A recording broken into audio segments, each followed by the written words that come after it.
नमस्कार दोस्तों, उषा की आवाज़ चैनल में आप सभी का स्वागत है।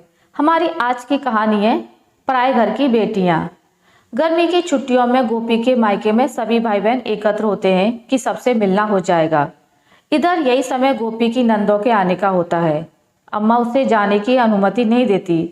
जब गोपी मायके जाती है तब तक भाई बहन जा चुके होते हैं। एक दिन उसने अम्मा से कहा था, जाने दो अम्मा, शादी के बाद मैं अपने भाई बहनों से कभी ठीक से नहीं मिली हूँ। अम्मा का स्पष्ट जवाब, तुम्हें अब हमारी सुविधा इच्छा देखना चाहिए। मीरा और नीरा साल भर में आती हैं, पर उनका ख्याल नहीं। भाई बहनों का बहुत ख्याल रखती हो। मीरा और नीरा के आगमन पर गोपी दिन भर चूल्हा संभालती है। विमल बड़े बड़े झोले लिए बाजार दौड़ता है। मीरा और नीरा का पूरा समय ताश, सैर सपाटे, बाजार में गुजरता है। आमोद प्रमोद में अम्मा तल्लीन हो जाती है। सुमति 6 माह बाद मायके आई। अम्मा और गोपी के लिए साड़ी लाई। अम्मा से नहीं देखा गया। मेरे लिए तो ठीक है, पर गोपी की चमची ना बनो। अम्मा, भाभी को भी लगे कि कोई उनका ध्यान रखता है। वो हम सबका हमेशा ध्यान रखती हैं। बहू की लगाम जितना कसो उतने ही कायदे में रहेगी। भाभी ने कभी कायदा तोड़ा अम्मा? ये बहस करना ससुराल में सीखा? हाँ, मैं बहू बनी तो पता चला बहू की कुछ भावनाएं होती हैं।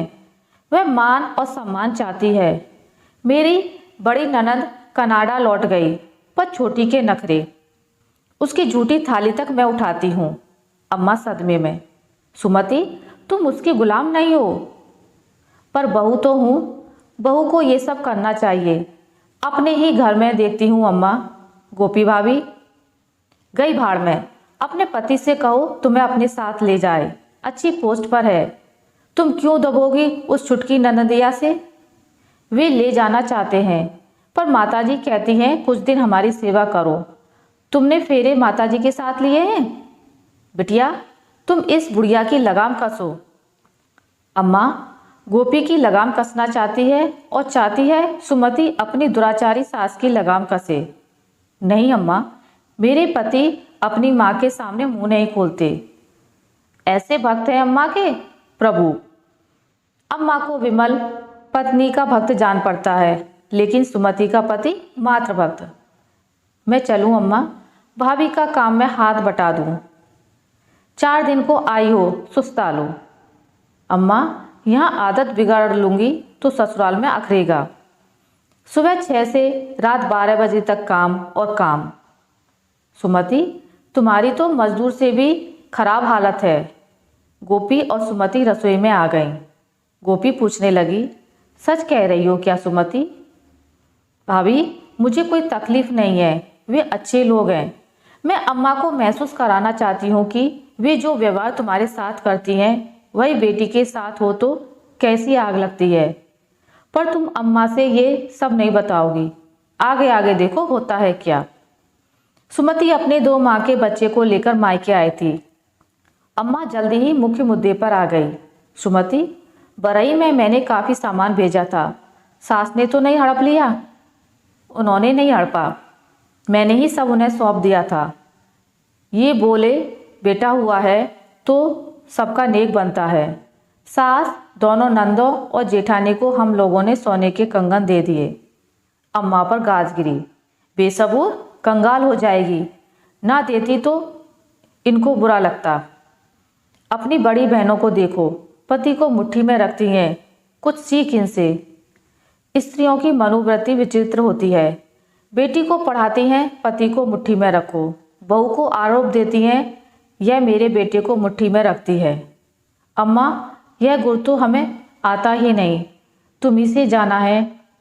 पहली संतान, वह भी पुत्र हो तो सास नंदों को कुछ देना चाहिए। गुड्डू गोपी का पुत्र हुआ तब तुमने भाभी के कंगन उतरवा लिए थे। दोनों जीजी और जीजाजी को क्या क्या दिलवाया था, जबकि विमल भैया और भाभी की अलग से कमाई नहीं है। विमल भैया बाबूजी के साथ दुकान संभालते हैं। मुझे याद है अम्मा, भैया सुनार की दुकान में जाकर भाभी के झुमके और अंगूठी साफ करवा लाए थे जीजी के लिए। सुमति के द्रोह ने अम्मा की नींद उड़ा दी। दोनों बड़ी बहनें अम्मा के निर्देश मानती हैं, लेकिन सुमति हौसले पस्त किए देती है। लड़की का यही आचरण रहा तो बेजुबान गोपी की जुबान गजबर लंबी हो जाएगी। गजब कर रही है लड़की। गर्मी में अम्मा ने तीनों बेटियों को बुलवाया। मीरा और नीरा ने योजना बना ली, लेकिन सुमति तो मानो उल्टी चाल ही चलेगी।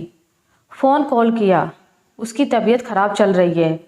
संभव हो तो भैया भाभी कुछ दिनों के लिए यहाँ आ जाएं, मदद मिल जाएगी और गुड्डू की आउटिंग भी हो जाएगी। भाभी नहीं आ सकती तो वह अपनी सास और छोटी ननंद को बुला लेगी। अम्मा के सामने बड़ा चक्कर है। आशा करती हूँ आपको मेरी आज की कहानी अच्छी लगी होगी।